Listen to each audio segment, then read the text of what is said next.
اعوذ باللہ من الشیطان الرجیم، بسم اللہ الرحمن الرحیم۔ مسند احمد میں ہے، رسول اللہ صلی اللہ علیہ وسلم نے فرمایا کہ پہلے زمانے میں ایک بادشاہ تھا، اس کا ایک جادوگر تھا۔ جب جادوگر بوڑھا ہوا تو اس نے بادشاہ سے کہا کہ اب میں بوڑھا ہو گیا ہوں اور میری موت کا وقت قریب آ رہا ہے، مجھے کوئی بچہ سونپ دو، میں اسے جادو سکھا دوں گا۔ چنانچہ ایک ذہین لڑکے کو وہ تعلیم دینے لگا۔ لڑکا اس کے ہاں جاتا تو راستے میں ایک راہب کا گھر پڑتا، وہ عبادت میں اور وعظ و نصیحت میں مشغول ہوتا، یہ بھی کھڑا ہو جاتا، اس کے طریقے عبادت کو دیکھتا اور واضح سنتا، آتے جاتے یہاں رک جایا کرتا تھا۔ جادوگر بھی مارتا اور باپ بھی، کیونکہ وہاں وہ دیر سے پہنچتا اور یہاں بھی دیر سے آتا۔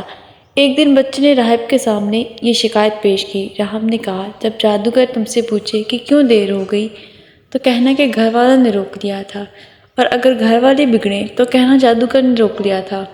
یوں ایک زمانہ گزر گیا کہ ایک طرف تو وہ جادو سیکھتا تھا اور دوسری طرف کلام اللہ اور اللہ کا دین سیکھتا تھا۔ ایک دن یہ دیکھتا ہے کہ راستے میں ایک زبردست ہیبت ناک سانپ پڑا ہے، جس نے لوگوں کی آمد و رفت بند کر رکھی ہے۔ ادھر والے ادھر اور ادھر والے ادھر ہیں، سب لوگ ادھر ادھر پریشان کھڑے ہیں۔ اس نے اپنے دل میں سوچا کہ آج موقع ہے کہ میں امتحان لوں، راہب کا دین خدا کو پسند ہے یا جادوگر کا۔ اس نے ایک پتھر اٹھا کر یہ کہہ کر اس پر پھینکا، اے خدا، اگر تیرے نزدیک راہب کا دین جادوگر کی تعلیم سے زیادہ محبوب ہے تو اس جانور کو اس پتھر سے ہلاک کر دے تاکہ لوگوں کو اس بلا سے نجات مل جائے۔ پتھر لگتے ہی وہ جانور ہلاک ہو گیا اور لوگوں کا آنا جانا شروع ہو گیا۔ اور پھر لڑکے نے جا کر راہب کو خبر دی۔ اس نے کہا، پیارے بچے، آج کے دن تو مجھ سے افضل ہے، اب خدا کی طرف سے تیری آزمائش ہوگی، اگر ایسا ہوا تو لوگوں کو میری خبر نہ کرنا۔ اب اس بچے کے پاس حاجت مند لوگوں کا تانا لگ گیا۔ اس کی دعا سے مادر زد، اندھے، کوڑی، جازمی اور ہر قسم کی بیمار اچھے ہونے لگے۔ بادشاہ کے ایک نابینا وزیر کے کان میں یہ بات پڑی۔ وہ بڑے تحفے تحائف لے کر حاضر ہوا اور کہنے لگا، مجھے شفا دے دے تو یہ سب کچھ تجھے دے دوں گا۔ اس نے کہا، شفا میرے ہاتھ میں نہیں، میں تو کسی کو شفا نہیں دے سکتا، شفا دینے والا اللہ وحدہ لا شریک ہے، اگر تو اس پر ایمان لانے کا وعدہ کرے تو میں دعا کروں۔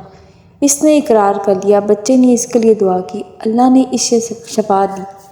وہ بادشاہ کے دربار میں آیا اور جس طرح اندھا ہونے سے پہلے کام کرتا تھا اسی طرح کام کرنے لگا۔ اس کی آنکھیں روشن تھیں۔ بادشاہ نے متعجب ہو کر پوچھا کہ تجھے آنکھیں کس نے دی؟ اس نے کہا، میرے رب نے۔ بادشاہ نے کہا، ہاں، یعنی میں نے دی ہیں۔ وزیر نے کہا، نہیں نہیں، میرا اور تیرا رب صرف اللہ ہے۔ اب بادشاہ نے اس کی مار پیٹ شروع کر دی اور طرح طرح کی تکلیفیں دی اور پوچھنے لگا، تجھے یہ تعلیم کس نے دی؟ آخر اس نے بتایا، میں نے اس بچے کے ہاتھ پر اسلام قبول کیا۔ اس نے اسے بلایا اور کہا، اب تم جادو میں کامل ہو گئے، اندھوں کو بینا اور بیماروں کو تندرست کرنے لگے ہو۔ اس نے کہا، غلط ہے، میں کسی کو شفا نہیں دے سکتا، نہ جادوگر ہوں، شفا اللہ کے ہاتھ میں ہے۔ وہ کہنے لگا، اللہ تو میں ہوں۔ اس نے کہا، ہرگز نہیں۔ بادشاہ نے کہا، پھر تو میرے سوا کسی اور کو رب مانتا ہے؟ تو اس نے کہا، میرا اور تیرا رب اللہ ہے۔ اس نے اب اس بچے کو طرح طرح کی سزائیں دینی شروع کر دی، یہاں تک کہ راہب کو پتہ لگا اور راہب کو بلا کر کہا کہ اسلام کو چھوڑ دے۔ اس نے انکار کیا تو بادشاہ نے آرے سے چروا دیا۔ پھر اس نوجوان سے کہا کہ تو بھی دین اسلام سے پھر جا۔ اس نے انکار کر دیا تو بادشاہ نے اپنے سپاہیوں کو حکم دیا کہ اسے فلاں پہاڑی کی چوٹی پر لے جاؤ، وہاں پہنچ کر اگر اسے دین سے باز آ جائے تو اچھا ہے، ورنہ وہیں اسے لڑکھا دے۔ چنانچہ سپاہی اسے پہاڑ کی چوٹی پر لے گئے۔ جب اسے دھکا دینا چاہا تو اس نے اللہ سے دعا کی، اے خدا، جس طرح تو چاہے مجھے اس سے نجات دے۔ اس دعا کے ساتھ ہی پہاڑ ہلا اور سب سپاہی لڑک گئے، صرف وہی بچہ ہی باقی بچا۔ وہاں سے بادشاہ کے پاس گیا۔ بادشاہ نے کہا، یہ کیا ہوا؟ میرے سب سپاہی کہاں ہیں؟ بچے نے کہا، خدا نے مجھے بچا لیا اور سب ہلاک ہو گئے۔ بادشاہ نے اپنے دوسرے سپاہیوں کو حکم دیا کہ اسے کشتی میں بٹھا کر لے جاؤ اور سمندر میں پھینکاؤ۔ یہ لوگ اسے لے کر چلے۔ بیچ سمندر کے پہنچ کر جب اسے پھینکنا چاہا، وہی دعا کی، اللہ، جس طرح تو چاہے مجھے ان سے بچا۔ دعا کے ساتھ ہی موج اٹھی اور سارے کے سارے سپاہی سمندر میں ڈوب گئے، صرف وہی بچہ باقی بچا۔ پھر وہ بادشاہ کے پاس آیا اور کہنے لگا میرے رب نے مجھے بچا دیا، اے بادشاہ تو چاہے کتنی تدبیریں بھی کر لے تو مجھے ہلاک نہیں کر سکتا، صرف ایک صورت ہے جس طرح میں کہوں اگر تو اس طرح کرے تو میری جان نکل سکتی ہے۔ اس نے کہا وہ کیا؟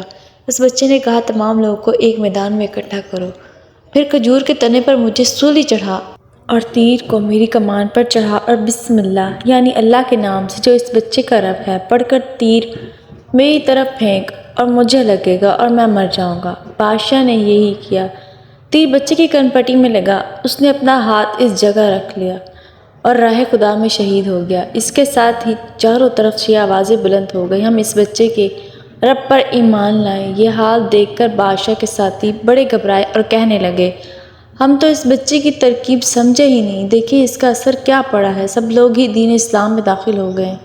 ہم نے تو ان سے اس لیے قتل کیا کہ کہیں اس کا مذہب پھیل نہ جائے، لیکن جو ڈر تھا سامنے آ ہی گیا اور سب مسلمان ہو گئے۔ بادشاہ نے کہا اچھا یہ کرو کہ تمام محلوں اور راستوں میں خندقیں کھدواؤ، ان میں لکڑیاں بھرو اور آگ جلاؤ، جو اس دین سے پھر جائے چھوڑ دو اور دوسرے کو اس میں پھینک دو۔ مسلمانوں نے صبر و شکیب کے سہارے آگ میں جلنا منظور کیا اور اس میں کودنے لگے، البتہ ایک عورت جس کی گود میں دودھ پیتا چھوٹا سا بچہ تھا ذرا بیچی تو اس بچے کو خدا نے بولنے کی طاقت دی۔ اس نے کہا اماں کیا کر رہی ہے تم تو حق پر ہو، صبر کرو اور اس پر کود پڑو۔ یہ شہادت کی الفت میں قدم رکھنا ہے، لوگ آسان سمجھتے ہیں مسلمان ہونا۔ امید کرتی ہوں آج کی ویڈیو پسند آئی ہوگی۔ اگر آپ کو آج کی ویڈیو پسند آئی ہے تو پلیز اسے لائک کیجیے گا اینڈ سبسکرائب مائی چینل۔ جزاک اللہ۔ ملتے ہیں اگلی ویڈیو میں، تب تک کے لیے اللہ حافظ۔